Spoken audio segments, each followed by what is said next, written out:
If it is or if it ain't, it's going to come out.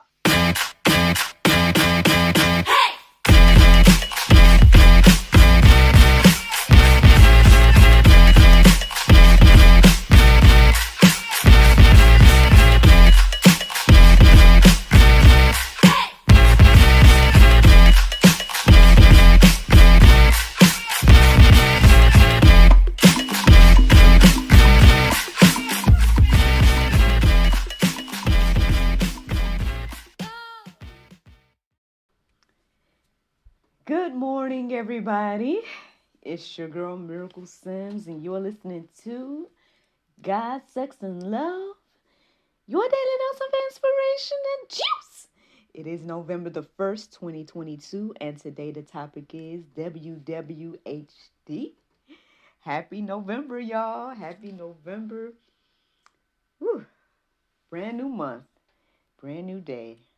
I hope that you all had a great day yesterday. Mine was just fine.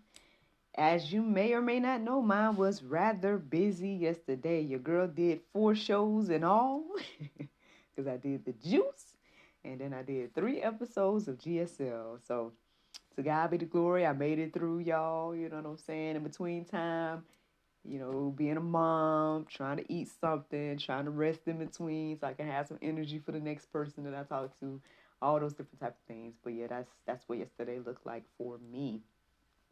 So I guess I made up for last week, right? All those days of rest, quote unquote. Yeah, nothing too much planned for today. Just a few conversations that I need to have. But yeah, man. We'll see what the Lord do. We'll see what the Lord do. But yeah, that's what yesterday looked like. Woke up this morning. I think it was 2:45 that I woke up. And the verses was good. So by all means, look up those verses if you would like to or whatnot. But today's topic, WWHD, was obviously, it kind of was inspired by today's prayer meditation, which again is the deep dive into the Lord's Prayer. And I guess it's the on earth as it is in heaven part. And so, so the WWHD is what would heaven do? Yeah, that question came into my heart and mind after listening to the prayer meditation. And so I decided to see what the Bible had to say. Like, what would heaven do? What is heaven doing? A glimpse at what it's like and everything like that. So, yeah, that was my inspiration. That's what I ended up looking up. And that's what I intend to share this morning. So, Revelations 21:4 says, He will wipe away every tear from their eyes, and death shall be no more. Neither shall there be mourning, nor crying, nor pain anymore, for the former things have passed away. So that's a good little sneak peek and glimpse into what heaven is like. I mean, from what I'm seeing here, no tears, no death, no mourning, no crying, no pain. So what would heaven do about all those things here? I mean, well, since it's non-existent, I don't know. Well, I was gonna say, like, should we take on that, heaven's perspective of those things since it doesn't exist there? Should we, not say should we? I don't know the way to say it in this moment. Should those things matter here? I mean, I guess there's room for it here. Obviously, there's emotions and whatnot that we have, and I don't think there's anything wrong per se with having and experiencing those things. But I guess, if we're going to focus on what heaven does with those things, let's try to not stay there, right? Let's not dwell in those places and live in those places. The pain, the crying, the mourning, all those different things. So I don't know. That's just something to think about. I mean, that just came across my heart and mind at this moment when I'm reading this verse. But yeah, I mean, ultimately, I thought it was good to reflect on the fact that, in heaven, what would heaven do about all those things? It's not existent there.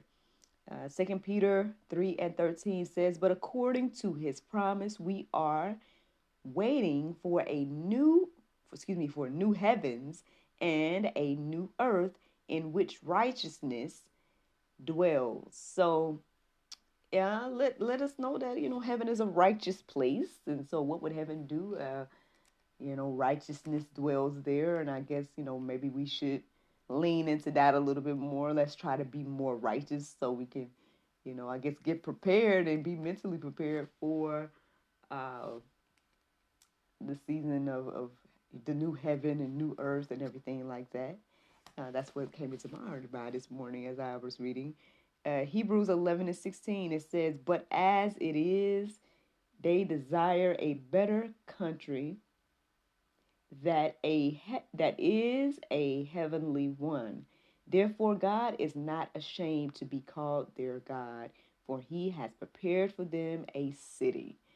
So, God is our God, and he's not ashamed to be called our God in heaven, And so I guess that's something to keep into our hearts and minds as well when we think about what will heaven do.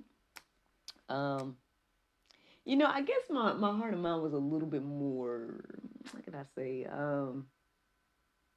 at peace and clear with this idea when I was writing it or when it came to me this morning.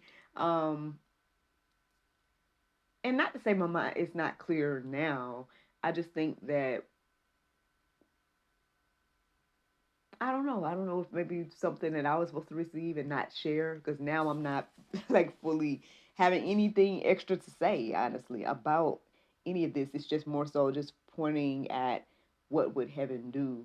Um, and again, when we think about the Lord's Prayer, it's saying, you know, let things be on earth as it is in heaven. And so, with praying that, I guess it's good to know what we're asking for, right? Like, what is it that we are seeking to happen here on earth as it is in heaven? So that's just where the inspiration came from today. And so, I hope this is at least giving a little bit of a glimpse. Even I don't know if it's helping or anything, but hopefully it's giving us a glimpse again at what heaven is like. So it's saying that God has prepared us a city, and that He's not ashamed to be called our God. And so, at some point I started to kind of reflect. So I wrote a lot of verses down in the Go Deeper section. So by all means, check those out. They give more of an insight and look into, I guess, the heavenly realm and whatnot. But I kind of wanted to focus on the heavenly citizens.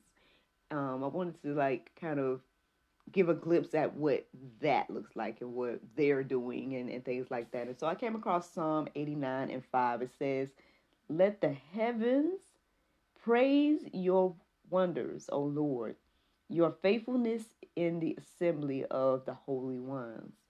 So, I mean, I know is from what I'm understanding, there's an everlasting praise that is happening in heaven, for the Father and, I guess the Son and the Holy Spirit, right? And everything like that. And so, again, this is just a glimpse, y'all. I mean, it's I know that I came across the verse that was saying, eyes have not seen and ears have not heard what the Lord is doing for us, and X, Y, and Z when it comes to heaven, the new earth, and everything. But again, as we go through different things in life, and as we are, and if we're truly seeking the Lord to, you know, let His will be done on earth here as it is in heaven, I would say from my understanding that things are pretty much, I would say, decent and in order in heaven. No one's like questioning their position, right? No one's um, doubting the Lord. No one's, you know,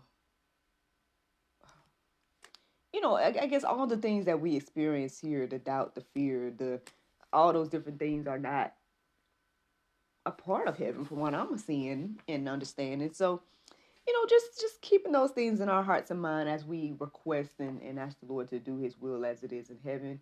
Again, hopefully this gives us all a little sneak peek at what that looks like. We can all go deeper with the Go Deeper section. But yeah, I guess at the end of the day, let's just think about, what would heaven do? And that's the juice. That is the juice this morning. I feel like it's short and sweet, but I mean, yeah, there's not much that I can add, because again, this is just a glimpse of what God has revealed about heaven,